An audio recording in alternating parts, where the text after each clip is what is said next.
heralds danger. Like I'd let you get away.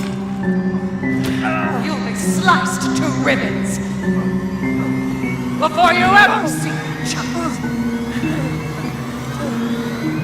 अल्चीना दिमित्रेस्कू वो बहुत ही जल्दी one of the most iconic और recognisable character बन गई रेसिडेंट इविल विलेज में अपनी अपीयरेंस के बाद। इससे भी पहले लेडी दिमित्रेस्कू ने पूरे इंटरनेट में आग लगा दी थी अपनी खूबसूरती और अपनी 9 फीट लंबे साइज की वजह से, जब वो पहली बार रेसिडेंट इविल विलेज के मार्केटिंग और ट्रेलर्स में सामने आई। और किसी भी गेम सीरीज से हमें काफी लंबे अरसे के बाद अगर कोई पॉपुलर कैरेक्टर देखने को मिला है तो वो बेशक लेडी दिमित्रेस्कू ही है। इसके बावजूद रेसिडेंट इविल विलेज में उनका रोल काफी छोटा निकल कर आया, जिसकी वजह से प्लेयर्स और फैंस ये सोचने लगे कि आखिर कैसे वो बनी द टॉल वैम्पायर लेडी और उनकी बैक स्टोरी क्या है। और इसीलिए इस वीडियो में हम लेडी दिमित्रेस्कू की पूरी कहानी जानने की कोशिश करेंगे। तो बिना किसी का खून चूसे चलिए वीडियो आगे बढ़ाते हैं।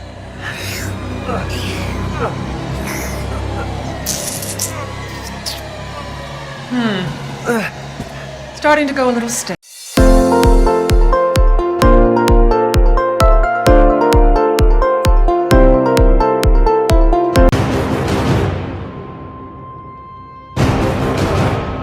अल्कीना दिमित्रेस्कू का जन्म द नोबल दिमित्रेस्कू फैमिली में हुआ था। द ग्रेट वॉर से कुछ समय पहले उनकी फैमिली बहुत ज्यादा ऑर्थोडॉक्स और नोबल थी, यानी कि पुराने विचारों वाली, लेकिन वो अपनी जिंदगी अपने हिसाब से जीना चाहती थी, इसलिए वो अपनी फैमिली को छोड़कर उनसे दूर चली गई। सेकेंड वर्ल्ड वॉर के आफ्टर मैथ में दिमित्रेस्कू अपनी फैमिली स्टेट या तो अपनी मर्जी से या फिर मदर मिरांडा, जो कि इस पूरे गेम की मेन विलन है और एक म्यूटेंट है जिसके पास माइंड कंट्रोल एबिलिटी है, उनके इन्फ्लुएंस में वापस आई। 1950 में जब वो 44 साल की थी तब माना जाता है कि दिमित्रेस्कू मदर मिरांडा की एक टेस्ट सब्जेक्ट बनी। द कार्डॉन, जो कि एक पैरासिटिक मोल्ड बेस्ड नेमाटोड है, इसका इस्तेमाल किया गया दिमित्रेस्कू के ऊपर एक्सपेरिमेंट करने के लिए और इसी समय उनकी बॉडी म्यूटेट होने लगी, जिसकी वजह से उन्हें वो 9 फीट लंबी हाइट मिली, जो कि हम रेसिडेंट इविल विलेज में देख सकते हैं। इसके साथ साथ उन्हें ट्रांसफॉर्म होने की एबिलिटी और उनके लंबे पंजे भी मिले। उस म्यूटेशन की वजह से उन्हें एक वंशानुगत यानी हेरिडेटरी ब्लड डिजीज हो गई, जिसकी वजह से वो मदर मिरांडा की एक्सपेक्टेशन के बराबर नहीं पहुंच पाई और उसी एक्सपेरिमेंट और ब्लड डिजीज के कारण उनके अंदर वैम्पायर जैसे लक्षण आ गए। खुद को एक खतरनाक ड्रैगन जैसे क्रिएचर में म्यूटेट होने से रोकने के लिए उन्हें इंसानी खून और मांस खाना पड़ता और इसीलिए मदर मिरांडा के हिसाब से वो एक फेलियर थी। आगे बढ़ने से पहले हमें मदर मिरांडा के इतिहास के बारे में जान लेना चाहिए, जो कि इस गेम की मेन विलन है।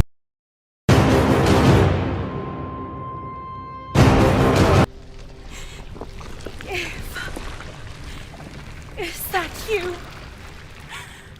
Oh, how I've missed you. What?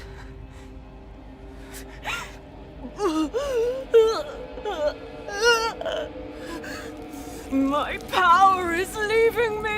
Mother Miranda का जन्म 19वीं सदी के ईस्टर्न यूरोप में हुआ था। कुछ समय बाद उनके गांव में द स्पेनिश फ्लू फैल गया, जिसकी चपेट में उनकी बेटी आ गई, जो कि बीमार होकर गुजर गई। अपनी बेटी के मरने के दुख में मदर मिरांडा इधर उधर भटकने लगी और इसी समय उन्होंने एक सुपर ऑर्गेनिज्म को ढूंढा, जिसे आगे चलकर द फंगस रूट नाम दिया गया। उस सुपर ऑर्गेनिज्म ने मदर मिरांडा को इन्फेक्ट कर दिया और इसके बाद मदर मिरांडा कुछ और ही बन गई। उस सुपर ऑर्गेनिज्म ने उन्हें ऐसी मेमोरीज दिखाई जो कि उनकी नहीं थी और वो मेमोरीज उसी ऑर्गेनिज्म के कांटेक्ट में आके मरे हुए लोगों की थी, जिसकी वजह से उन्हें एक जीनियस लेवल का इंटेलेक्ट मिल गया। उस फंगस रूट ने मदर मिरांडा को अलग अलग तरह की पॉसिबिलिटीज दिखाई और इस एक्सपेरिमेंट की वजह से मदर मिरांडा का दिमाग खुल गया। एक तरीके या दूसरे से मदर मिरांडा का प्लान हमेशा से अपनी बेटी को वापस लाना ही था। उन्होंने कई सारे लोगों पर एक्सपेरिमेंट किया क्योंकि वो एक रास्ता ढूंढना चाहती थी जिससे वो अपनी बेटी की चेतना यानी कॉन्शियस को वापस ला सके। उन्हें ऐसा लगता था कि अपनी बेटी की मेमोरीज को किसी प्रॉपर वेसल में डालने से वो अपनी बेटी को जिंदा कर पाएंगे और ऐसा करने के लिए उन्होंने हर वो काम किया जो वो कर सकती थी, बिना उन लोगों की चिंता किए जो कि उनके एक्सपेरिमेंट्स की वजह से सफर कर रहे थे। और यही एक्सपेरिमेंट उन्होंने दिमित्रेस्कू के साथ भी किया। दिमित्रेस्कू भले ही एज अ होस्ट या वेसल मदर मिरांडा के किसी काम की ना हो, लेकिन उन्होंने दिमित्रेस्कू के लिए दूसरे काम देख रखे थे और इसीलिए मदर मिरांडा ने दिमित्रेस्कू को अपने कैसल का कंट्रोल दे दिया। मदर मिरांडा ने अल्कीना को विलेज के 4 लॉर्ड्स में भी शामिल कर लिया, जो कि 4 किंग्स की तरह थे जो कि उस लैंड पर कंट्रोल करते थे। इसी समय दिमित्रेस्कू को काउंटेस का टाइटल भी मिला और तभी से लोग उन्हें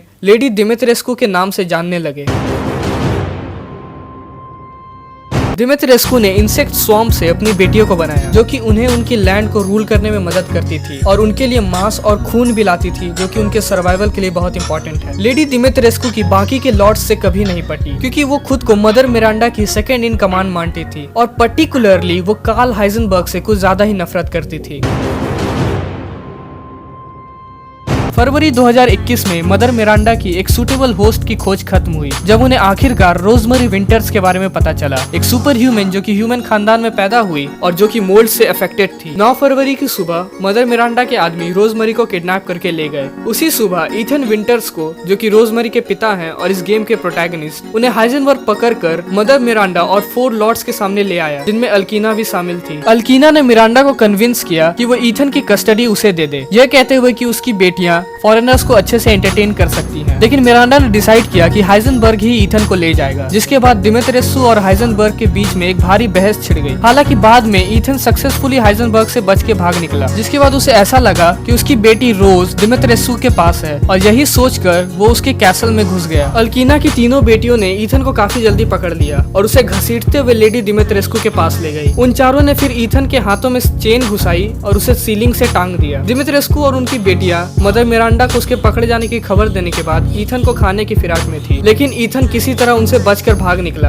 और इवेंचुअली वो लेडी दिमित्रेस्कू की तीनों बेटियों को मारने में भी कामयाब रहा। वो उन्हें बाहर की ठंडी हवा में ले आया, जिससे उनकी बॉडी जम गई और फिर उन्हें टुकड़ों में तोड़ दिया। अल्कीना के गुस्से का ठिकाना नहीं था जब उसे उसकी बेटियों की मौत के बारे में पता चला। उसने कसम खाई कि वो ईथन को अपने हाथों से मारेगी, बावजूद इसके कि मदर मिरांडा ने उसे जिंदा पकड़ने का ऑर्डर दिया था। दिमित्रेस्कू ने कसम खाई कि वो ईथन को ढूंढेगी और उसकी बेटियों को मारने की सजा देगी। ईथन ज्यादा दूर नहीं जा पाया था कि इससे पहले अल्कीना ने उसके हाथ काट दिए। भले ही उसने बाद में उन्हें जोड़ लिया, अब उसने ऐसा कैसे किया वो एक अलग स्टोरी। ईथन दिमित्रेस्कू ईस्ट स्टेट के तहखाने में घुसा, जहाँ पर अल्कीना ने उसे पीछे से पकड़कर उसके पेट में अपने पंजे घुसा दिए, जिसके रिएक्शन में ईथन ने अल्कीना के साइड पर डैगर ऑफ डेथ्स फ्लावर से हमला किया। डैगर ऑफ डेथ्स फ्लावर एक पॉइजनस ब्लेड है, जिसका अल्कीना को डर था कि एक दिन वो उसे नुकसान पहुंचा सकती है और इसीलिए उसने उसे अपने तहखाने में छुपा के रखा था। ईथन और अल्कीना कैसल की छत पर लड़ने लगे और तभी अल्कीना ने यह एडमिट किया कि मदर मिरांडा ने ही ईथन की बेटी को किडनैप किया है और वो चारों लॉर्ड्स कभी भी उसकी बेटी उसे वापस नहीं देंगे। इस बात पर ईथन को बहुत तेज गुस्सा आया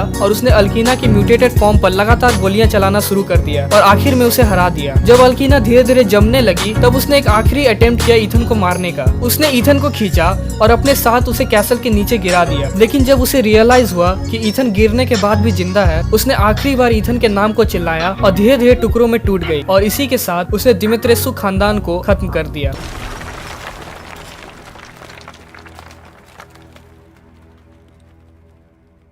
तो ये थी लेडी दिमित्रेस्कू की पूरी कहानी। अगर आप चाहते हैं कि हम रेसिडेंट इविल विलेज की भी कहानी को लेकर आएं, तो आप हमें कमेंट में जरूर बता सकते हैं। और अगर आप रेसिडेंट इविल विलेज के गेम प्ले को देखना चाहते हो, तो आप अकीतो चैनल को जरूर विजिट कर सकते हो।